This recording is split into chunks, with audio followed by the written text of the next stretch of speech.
1994년 9월 27일 모두를 충격에 빠뜨린 사건이 발생했습니다. 경상남도 울산군 강동면에 위치한 육군 제53보병사단 127보병연대 해안소초에서 장교 2명과 하사관 1명이 M16 소총 2정, 수류탄 6발, 실탄 80여 발을 들고 무장 탈영한 것입니다.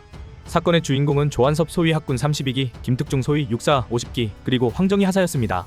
새벽 2시 40분경 조 소위와 황 하사는 통신선을 절단하고 자고 있던 병사들을 모두 깨운 뒤 연병장에 집합시켰습니다.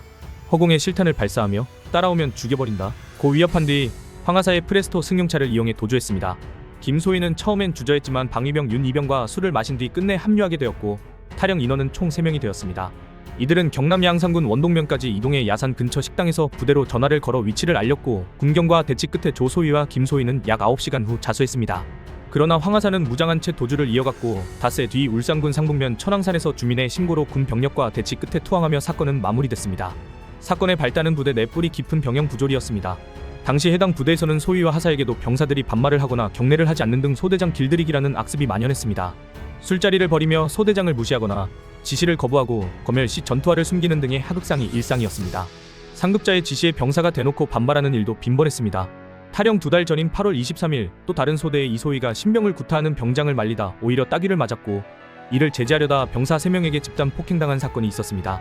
중대장이 이를 상부에 보고했지만 가벼운 군기훈련으로 마무리되었고 간부들의 항의 끝에 겨우 영창 조치가 내려졌습니다. 조 소위는 이 사건을 계기로 김 소위, 이 소위와 함께 군 기강을 바로잡자며 무장탈영을 계획했지만 실제 구타당했던 이 소위는 가담하지 않았습니다. 차량을 제공한 황 하사는 병사들에게 왕따를 당하던 중이었고 결국 탈영 계획에 동참하게 됩니다. 이 사건은 단순한 탈영이 아닌 당시 군내에 만연한 하극상과 부조리에 대한 절규이자 저항이었습니다. 김영삼 대통령은 철저한 조사와 관련자 엄중 처벌을 지시했고 중대장과 대대장 등 29명이 구속되었으며 하극상 가담 병사 7명도 추가로 구속되었습니다. 1심에서 조 소위와 김 소위는 징역 7년, 황 하사는 징역 10년을 선고받았으며 집단 구타를 주도한 병장도 징역 10년을 선고받았습니다. 그러나 항소심에서는 감형되어 세 간부 모두 징역 2년, 병사들은 2에서 4년, 중대장은 징역 1년, 윤 이병은 징역 2년의 집행유예 3년을 선고받았습니다. 이 사건은 군의 체질을 바꾸는 계기가 되었습니다.